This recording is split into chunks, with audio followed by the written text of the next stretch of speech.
Welcome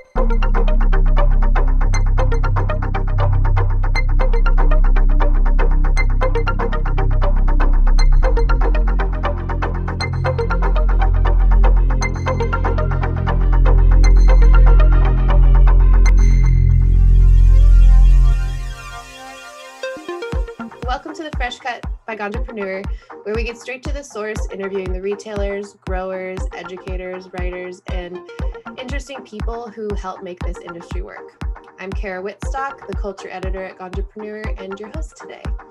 And I want to introduce you to Veronica Castillo, who also goes by Vee, and she's a traveling writer who's intent on capturing the best in cannabis. She also believes in the symbiotic nature of plants, which obviously led her to the cannabis plant, influences her vegan lifestyle, and most recently has intersected with microdosing psychedelics. So I'm excited to introduce you to Vee today, and I want to start out by asking what inspired your move, Vee, into the cannabis space. Hi.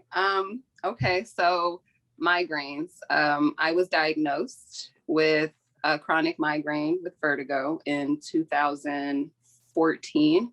I went through a round of treatments with different doctors, different neurologists, and I went through 5 different prescription meds that didn't help. One day I had my warning, which is my trigger. I got dizzy, which was indication that a migraine is coming. And I had a friend over and I got up to take one of the prescription meds. And she's like, I don't know why you're going to get that. You know, this is what you need. You know, that hasn't been working. Give this a try. At this point, I'm desperate. I smoked. I think I maybe did 4 inhales and it knocked me right out. I went to bed the next morning. I went and got an 8th and I haven't treated with anything else. So my medical condition got me to cannabis. But essentially being vegan, just already living a very heavy plant-based lifestyle, created the openness, I guess, for me to finally be like, okay, let me give it a try. Absolutely. How did that merge with starting your blog and educational platform? Oh gosh, I have so much to say. And so I write, right? Like I'm really not a talker, but I have so much to say. So I put it all on paper. I write for a lot of really great publications, but there was still some space for some things that I wanted to talk about that just didn't fit in those publications with their audiences. And so my website was born, and my blog is really kind of the stories that people think maybe don't belong in mainstream media, you know, like something as simple but meaningful as the relationship between dreadlocks and cannabis. Like, where do I put that, right? And so I'm like, my blog needs to be born. And so it's for all of those little topics that aren't being addressed. I address them with my wonderful team. It's really not just me, it's with my wonderful team. Like I have a really great team of writers and sponsors that help me make it happen. Did you always want to travel alongside this educational platform? How did that come into play? So I've always wanted to travel. I travel and write. I knew at 8 that I would be a writer living out of a suitcase. And at that point, I didn't know. I really didn't know. Excuse me. I've always known I wanted to do it, but I didn't know, like, I can travel and I can write, but what am I going to go see and what am I going to go write about? And it was cannabis.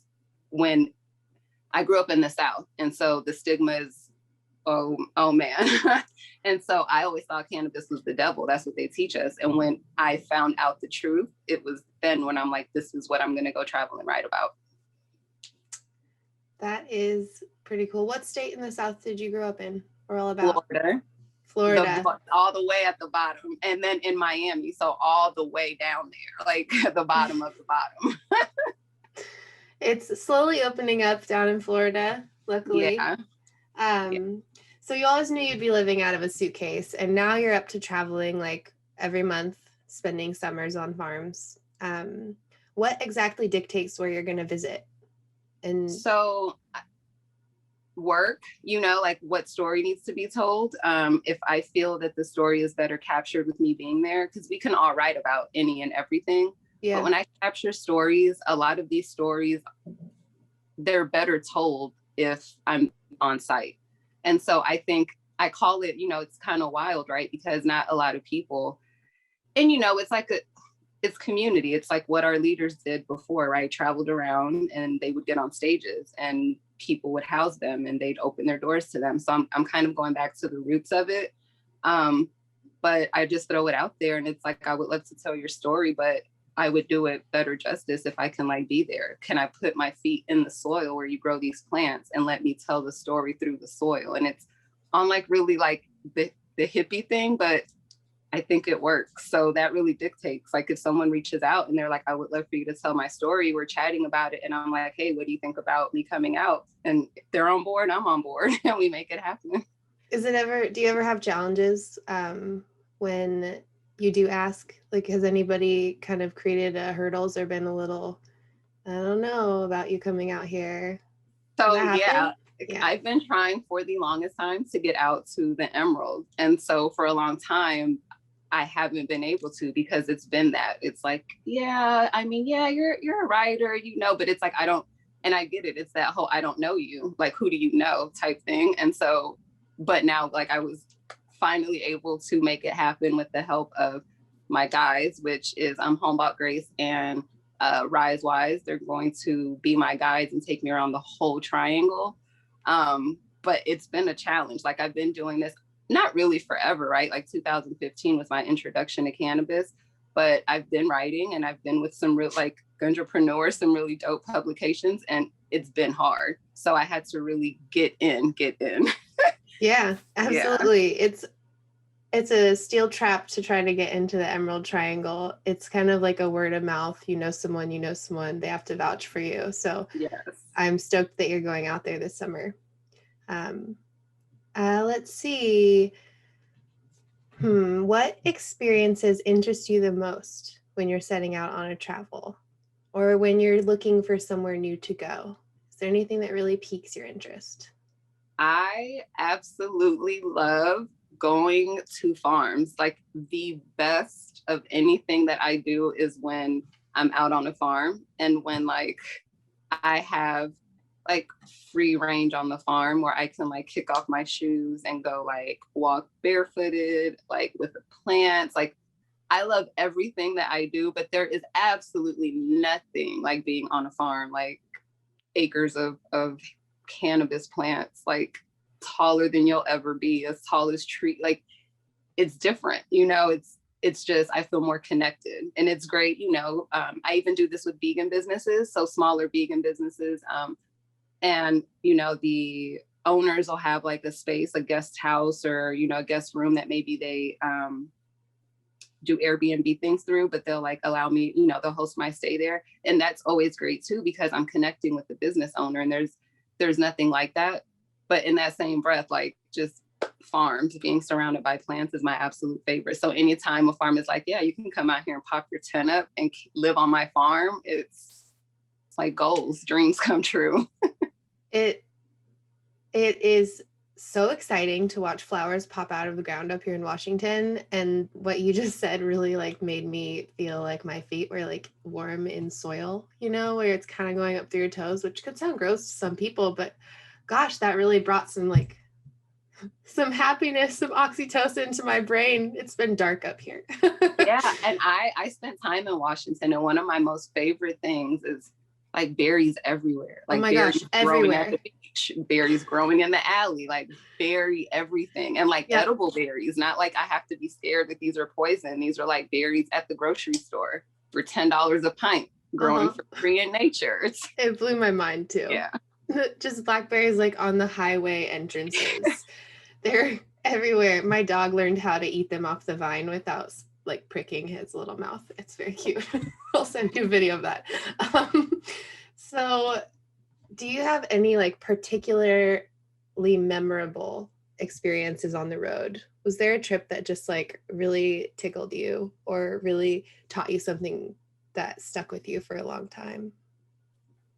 I think collectively. So I grew up in the South, and a lot of my travel before setting out was in the South and along the East Coast. I don't like planes, so I used to travel a lot just based on where I can drive to. And And when I set out to really travel and I spent time in places that I never thought I'd ever see, it's like the world or the country isn't as ugly as what it's ugly, right? Like we have issues that we need to fix like immediately, right? But absolutely, the people, aside from like all the issues that we have, like people really want to be good, right? And like if given like a chance, like I travel around, I consume THC a lot.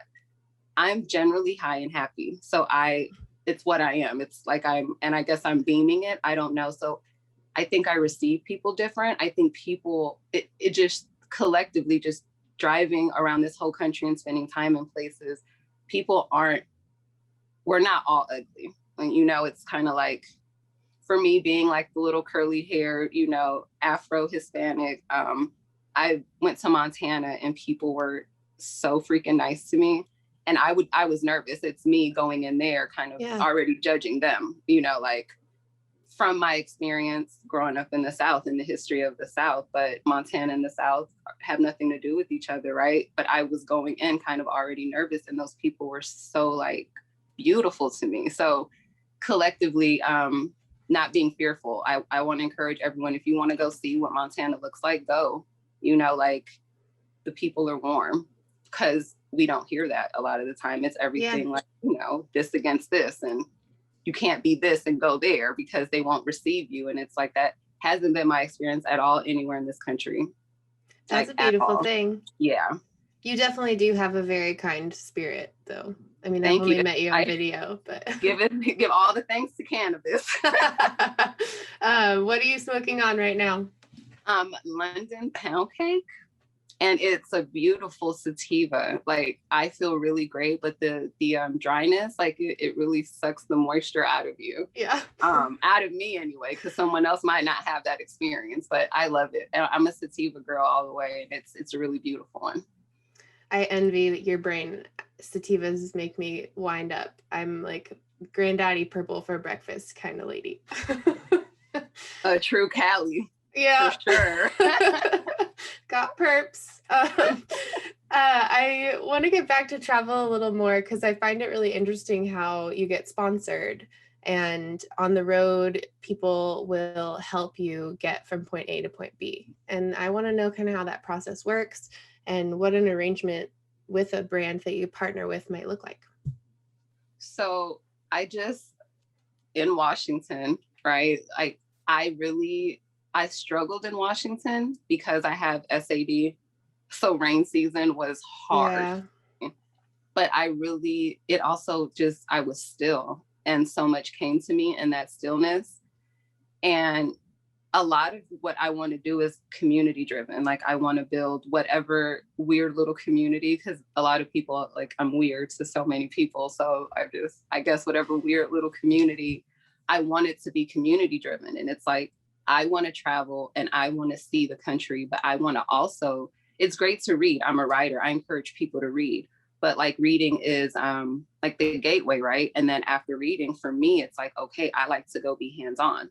Yeah. So I want to go, and I need farms to, like want me to come on site, host me being there, show me around, let me shadow you, like pretend I'm not even there. Let me just shadow your master cloner. Let me shadow how you transplant. Let me shadow someone taking care of the babies, and then someone taking care of the teenagers, and then someone taking care of the big girls, and what can I give back? Like, what can I do for you? Right. And so it just became this thing where it's like, hey, can you sponsor my stay on your farm? The first time was last year, April 4/20, 2020. It's like the first time it's going to be 4/20 all month long. And so I'm like, what can I do to really honor the plant? And I'm like, I want to go live on a farm, right? Wild. Who's going to let me come live on a farm? And I'm like, I reached out to my network and I'm like, hey, this is what I want to do. And literally same day, I talked to Fern Valley. Oh my gosh, like it wasn't too wild for them. They were like, we're in Southern Oregon, like we have the space. You want to, and they set me up in this beautiful yurt And in exchange, I'm promoting them. I mean, you're teaching me. Because for me, it's like people are like, oh, yeah, well, it's great. You're going to go there and you're going to promote them. But it's like, they're doing so much more for me. It's like, you're sponsoring me to come out to be with you and your business and your plans and your employees and in your culture, right? Mm-hmm. You're also teaching me. And so the least I can do is promote your business. Like, let me tell the people what I learned from you. And that's really what it looks like. You know, like every month I'm headed to a farm. If I'm not staying on the farm, I'm staying in the, you know, a guest house or in an Airbnb space that the owners already have. And I'll be there. I'm waking up with them. I want to go like I'm working on the farm, and I really want to learn. And then I want to report back to the people who really, you know, someone in Florida, they can't go do that. You know, like it's sort of legal in Florida, but in a place like, I don't know, where it's not legal at all, right? Like, they don't have access to that, but they want to learn about it, you know? So let me teach you. And it's a community effort, because I can't do it if these people didn't open up their businesses, right? And then because of social media algorithms, the law, and you can't promote your cannabis business, well, let's find a way to do it. And it's through me writing about your business. And it's really a community thing. Collectively, we're going to teach the masses. I love that. And I enjoy that it's very much like you give back to your partners who give you a space to learn. That's a really wonderful, and I said it before, but a symbiotic way to live your life. Which brings us right back to plants, because they're definitely working in symbiosis with us weird humans. I'll also claim the weird title. And I'm really interested in your work with microdosing. And I know you're working with some mentors. Let's just jump in. Will you explain some more about your endeavors into psychedelic microdosing and who might be guiding and supporting you on that journey? So I have such an amazing, I have people literally who, they love the passion that I have for the plant, any plant, and they just want to school me. So like, he doesn't know that he's my mentor, but Joseph, the fun guy, he's my mentor through and through. Every morning he sends me a text message, just talking to me about something that has to do with mushroom cultivation. Not so even fun. Talking about the psychedelic high. Like, he's talking to me about the mycelium.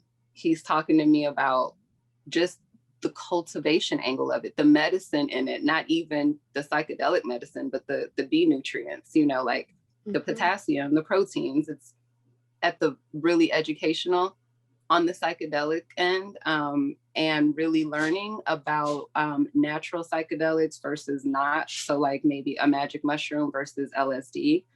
So Helene, Cosmic Sister, she's amazing.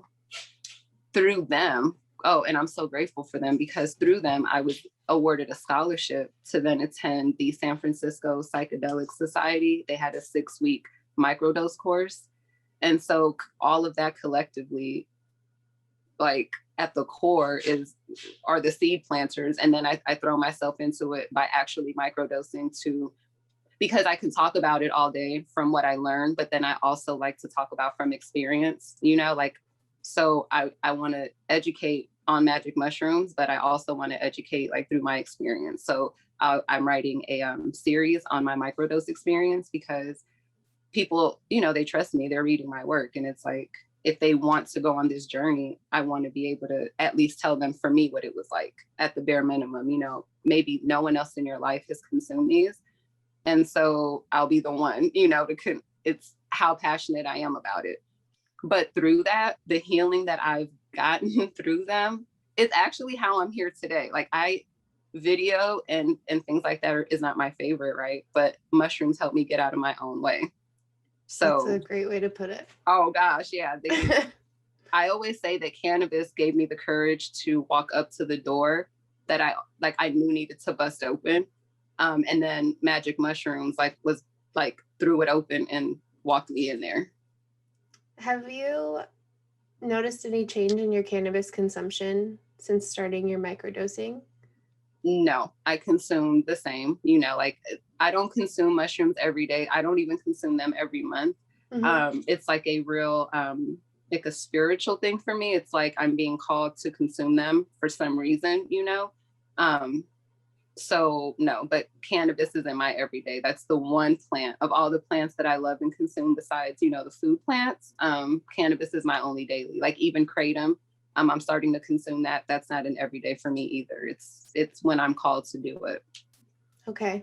I have a bit of experience with psilocybin as well, but it was back prior to the microdosing days when macro doses were all that worked. And I do remember, and this is back to that weird moniker, but they definitely talk to you if you are receptive to listening to those little guys.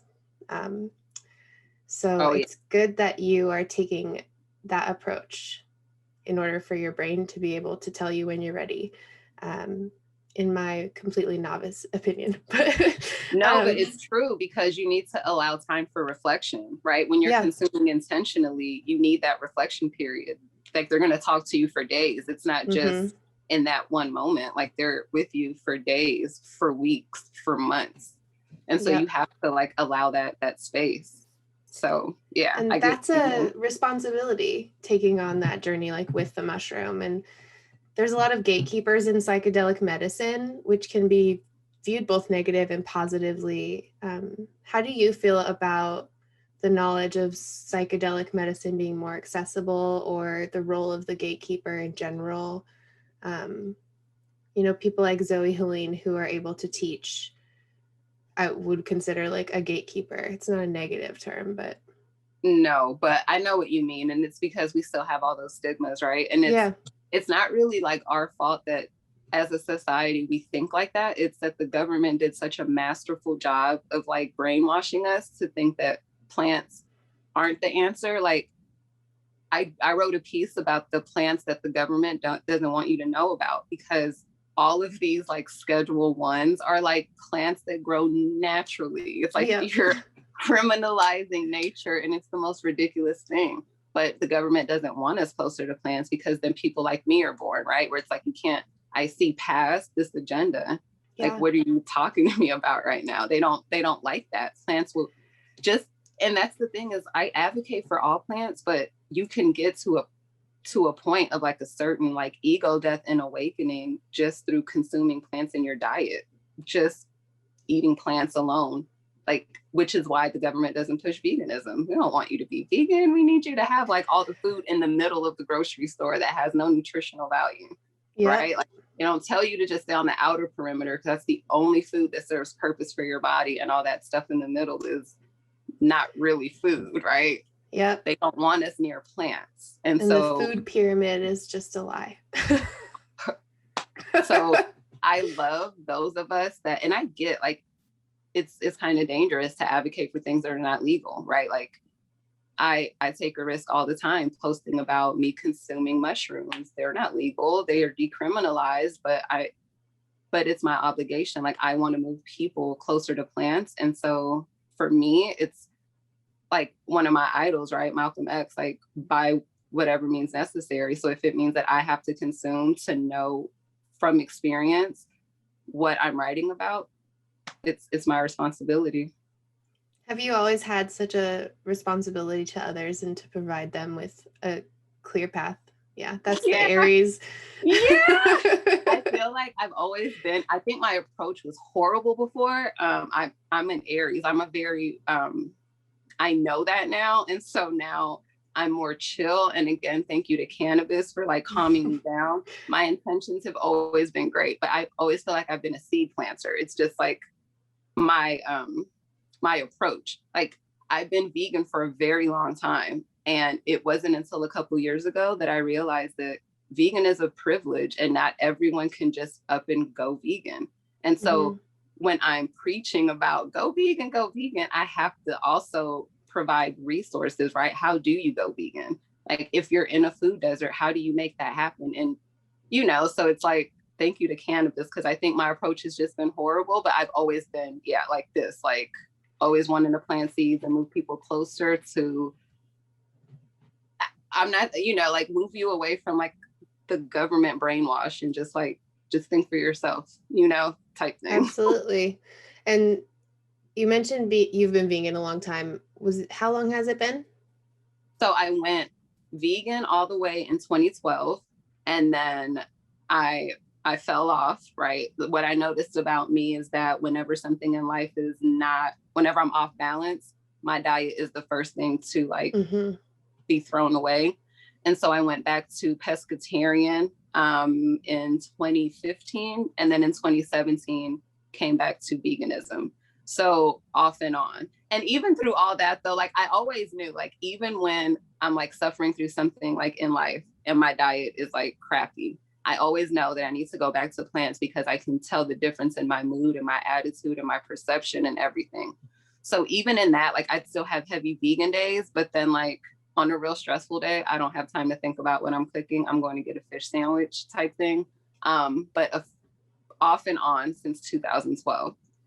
And in all of that, and going in all that back and forth, the only thing that works for my spirit, my weight, like, so I went through a whole like weight loss journey. The only thing that works for me as a total being is plants. And so I stopped fighting it and I just created it. I made it a lifestyle. And so I never think about it. It's not hard for me to be vegan like I used to think. I don't miss cheese ever. Like I appreciate what plants have done for me. And so that my intent every day is just to consume more of them the next. I also don't eat dairy or animals. And I read something about cheese because I remember it's not been as long for me. I remember missing like the flavor of cheese or the texture. And I read something recently that that's a chemical reaction in your brain that the cheese has like ingrained. Those are not scientific terms, but eventually it dissipates. And now like the fake cheese that I buy as a splurge for grilled cheeses tastes totally normal to me. It's just very interesting the way that our brains can react. I also fall off of my yoga practice and my diet, and not necessarily like a diet with any specific goal. I just like to track my nutrients and make sure I'm getting like minerals and vitamins. And I do that. I fall off usually when I'm mentally like, I want to feel like the excitement of a drive-through hamburger that I had as a child or something like that. So I completely relate to that. And it is very much chemical. Like it's a hook in us almost is how I think of it, like a little fishing hook that slowly works its way out. Are there any specific ways that you can kind of like intersect your vegan diet with your cannabis journey? I know that it made you more susceptible to plant medicine in the beginning. And there's also the aspect of preparing your body like a temple for psychedelic medicines, and having just plants in your body can influence, perhaps pure might be the wrong word, but a more direct line of communication between those plants. And what are your thoughts on how these three things, like your plant focus, intersects and where it might expand? It's so true, right? So I always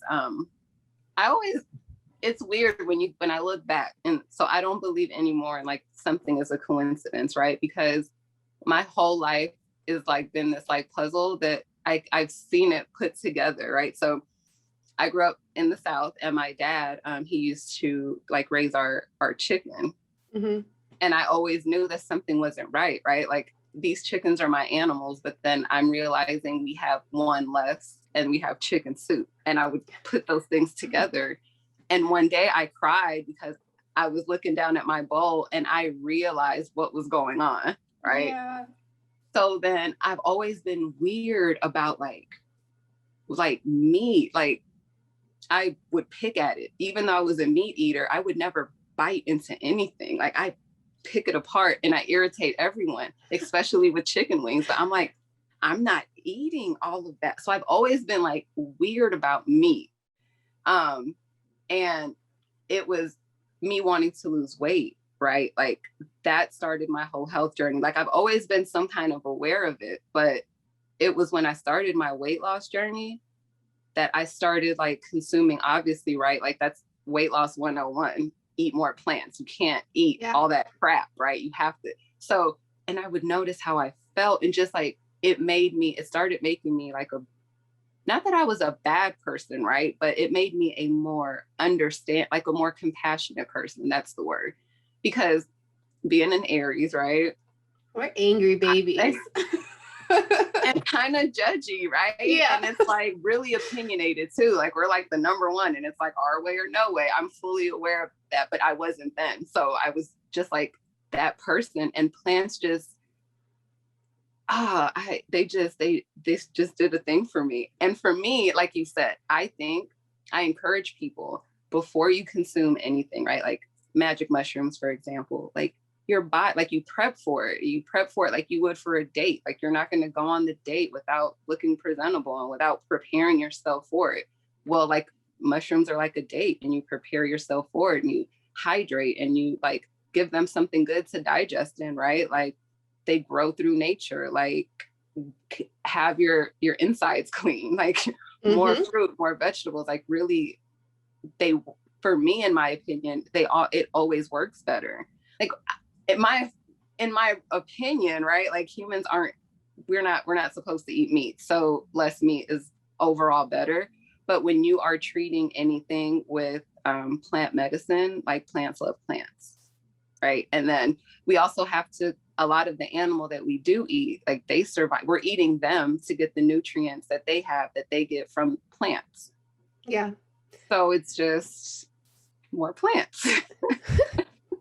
I had an experience, I think it was about 2 to 3 grams of psilocybin mushrooms, and I ate it with a friend after we ate these hamburgers with a chunk of brie cheese on top. And it was a painful experience. I actually felt the cheese move through my system.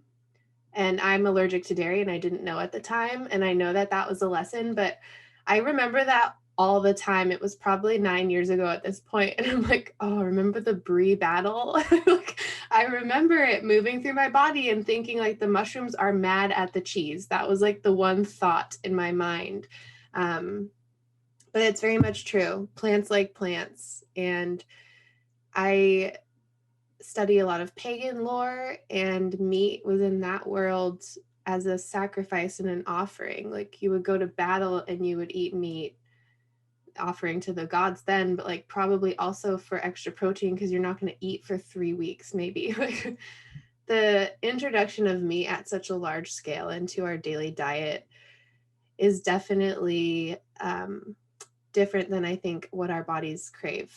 I'm married into a 3rd generation cattle ranch family, so my opinion differs from a lot of the people around me, but I definitely agree with you in your approach. Plant medicine likes a plant-based diet. Yeah. And you can be eating medicine in every meal.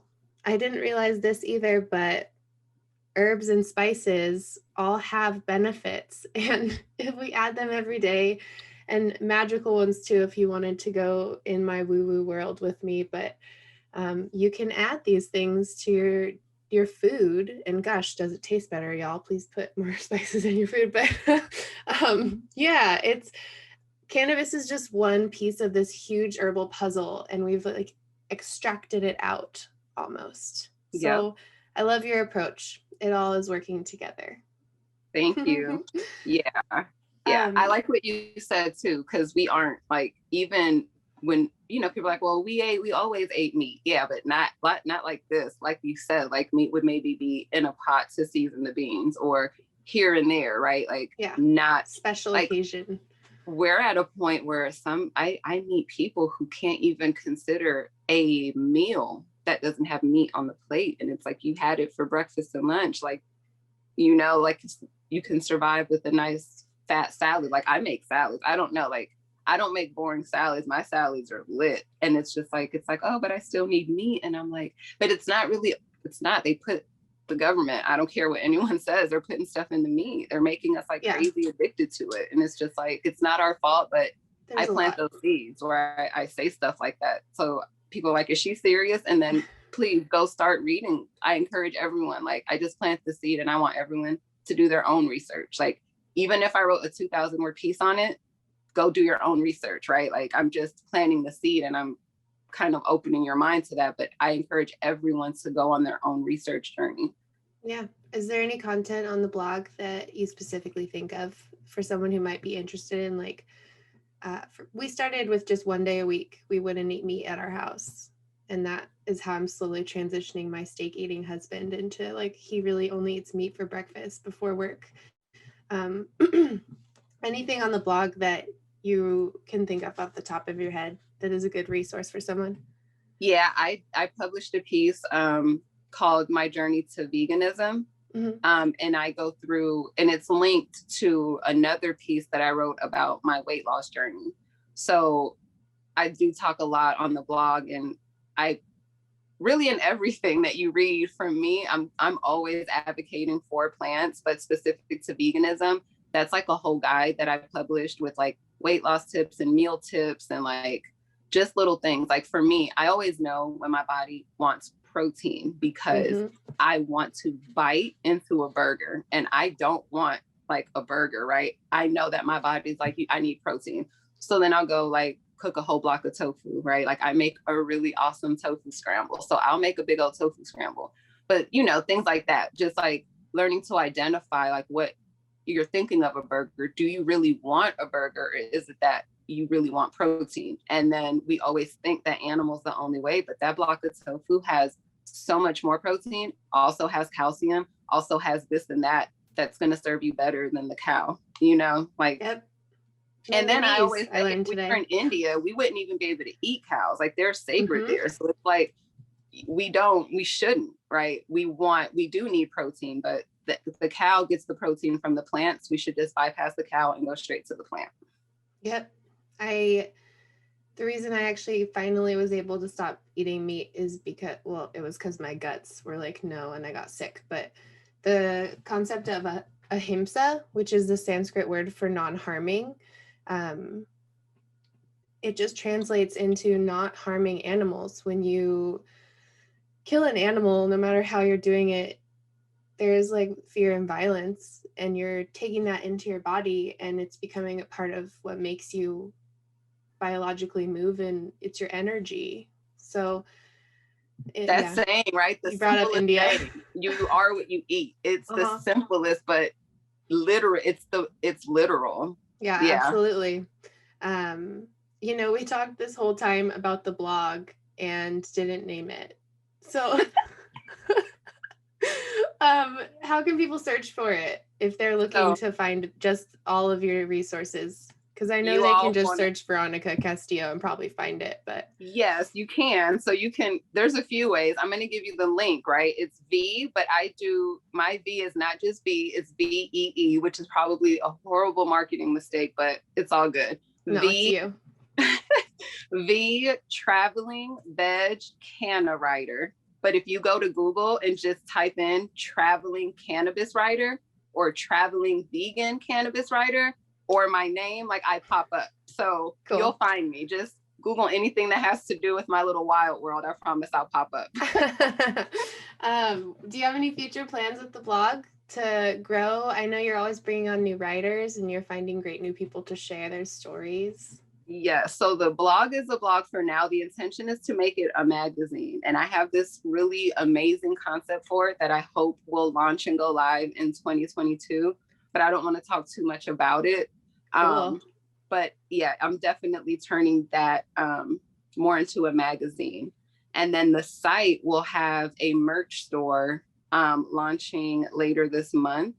And it's just, I want to offer, you know, like my followers, you know, they're always like, what I love about my following, I always have to show them love because they are so like intentional and they are so protective about me. And like, if I'm not on Facebook for like 3 days, my box is loaded. Like, I'm just trying to make sure you're okay. I know you're out here traveling. Are you okay? And oh, I love them so much. So a lot of people want to support me, but they can't open their homes to me. You know, I get it. I'm all over the place. People have kids. COVID is still a thing. I totally get it. And so I figured a merch store, just something that has some t-shirts, some hats, you know, there's some other things coming I don't want to talk too much about yet, but just a way for people to still be a part of my world and still support me, you know, and still, for me, it's, you know, the barter, right? If you're doing something for me, then you know, and so it's not just throwing money into my Cash App or into my PayPal, but you get something in return that it's like a piece of me, right? So That's happening. And then travel wise, I'm pretty loaded this year. You guys are going to see me all over the place this whole year. I think right now I'm only open in November and December. Dang. The cold months too. So those are like the sleepy weed months. I'm hoping I can get some of those sponsorships in Miami those months. Somewhere in the Caribbean would be nice. Absolutely. You recently went to Puerto Rico. Did you get to visit any cannabis businesses down there? You know what? I really wanted to make it like a mixed, personal and work trip, but it was really just, it was a spiritual trip. It was like a vacation, but also, like my ancestors called me home, right? And so I needed to give them my undivided attention. And so I'm going back in October. It's just like I was there a week. It was not enough time. So I'm going back in October to do a cross island tour. And I'm hoping on that trip, I'll be able to connect with the industry, because I was really hoping to, but I needed to just be there with my soul and my ancestors. But it'll be different in October, I promise, because I'm working on a few things. Oh, it doesn't have to be. That sounds pretty great. Did the psilocybin have any role in leading you back to Puerto Rico? Oh yeah. So cannabis for one. I know like a lot of people talk about ego death with magic mushrooms, but I feel like for me, cannabis took care of that. And then what magic mushrooms helped me is really getting me out of my own way. So like cannabis completely killed my ego. It started through veganism and then cannabis came through and completely shattered it, right? So cannabis really, that was my first time going. And so I grew up in Miami with Puerto Rican parents. Like I grew up in Puerto Rican culture. I never felt like I needed to go to the island. I grew up in Miami, or you're in Miami or in all of the Caribbean. So I never had this urge to go to any of the Caribbean islands because I could just go to Little Havana in Miami and experience Cuba, or Little Haiti in Miami and experience Haiti. Mm-hmm. But over the last 3 years, like this pull in my soul to get to the island of Puerto Rico, and I talked about it literally every month. I planned a trip, I don't know, to Colorado, and I'm like, I should be going to Puerto Rico. And it finally came through. I finally did it. And I went when it was time, It was like one of those things, like I was there exactly when I needed to be there. And I came back way different. But, and I had to, there was no way I wasn't consume mushrooms like on the island. And that journey, I haven't consumed since. And I don't have like this urge, right? Because I got so much from that dose that I don't know, in some ways, I feel like mushrooms are like, we're okay, like it's time to move on. And kratom was introduced to me. It's what I love about mushrooms. They're not any of the plants really. They're not selfish. They're not like, you can only love me. I feel like, I don't know, something about cigarettes and alcohol make you hate everything else, where cannabis is like, it's okay for you to love mushrooms. Mushrooms is like, it's okay that you love cannabis better, or, there's no ego. Yeah. Congratulations on cannabis killing your ego. I needed some mushrooms for mine. It was stubborn. Do you have any tips for somebody that's looking to be more intuitive with their lifestyle, whether it's their diet on a weight loss journey, or becoming a cannabis patient, or indulging in psychedelic trips without, for example, I overdid that, and it took me years of sobriety off psychedelics to be able to trace the lessons that I was being taught. They're almost like they come to you as these like tangled up knots, and you have to unravel them. And if you overdo it, you can really end up in the tangled knot. And yes. Do you have any tips for someone to be more intuitive in any of these methods that you utilize in your life? So I want to take it all the way back to the roots, right? Like a lot of us, we have it in us. If we Google search one time anything that has to do with cannabis, it's in us, right? Like we something in us is calling us to it. Mm-hmm. And a lot of times we won't go because of our social environment. Like we're around the wrong people that think you're weird, right? For like I'm the weird girl of the crew, right? Because I love cannabis. Like I'm gonna consume cannabis before I go somewhere to consume it again. I love it and I talk about it and I'm passionate about it. So I'm weird, right? That makes us uncomfortable, right? And we don't look anymore. We just like ignore what we feel because we don't want to be looked at in some way. So your social environment, if they don't understand you, cut those people off, right? Like I'm big on that. Like you have to like, it has to be a you thing, you and your soul. That's a you and your soul journey. And there's no room for any of that other stuff, right?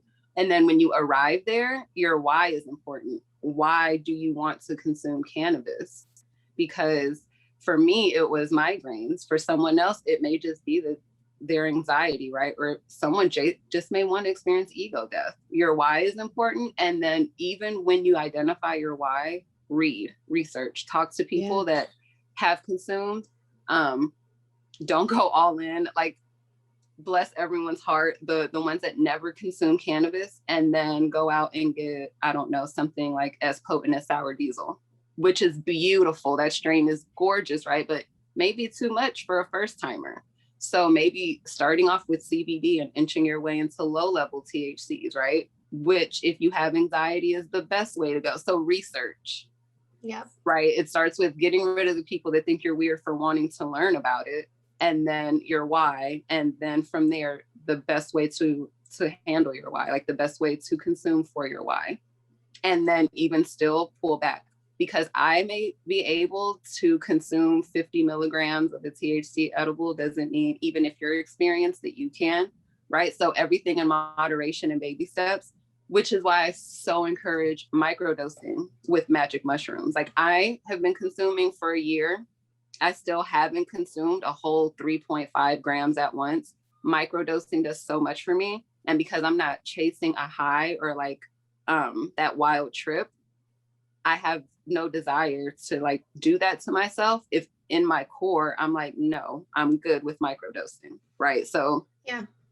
And all of it really is going into you and doing what feels right for you, and then not paying attention to naysayers. Which can be really hard. Mm-hmm. I grew up, I'm from California, so I even had naysayers in what is supposed to be like a very cannabis friendly place. So I can't imagine what it's like for someone maybe who's in like Kansas or somewhere with no medical. I also want to know, I keep asking you more questions than I have written, because it's just nice to chat with you about these things, but we didn't talk about exactly what you consider a microdose and how you grind the mushrooms and put them in capsules? Like, what is your method of ingestion? So as I'm learning, right? So in everything that I started reading on the internet, my understanding is that 3.5 grams is your full journey, your full trip. Mm-hmm. Anything under that is a microdose. So I started consuming edibles at 250 milligrams, which is considered a microdose. But then when I moved into the actual mushroom, I started consuming 1.5 grams. And I'm told that's not a microdose at all. Like I'm doing a full trip. Right. So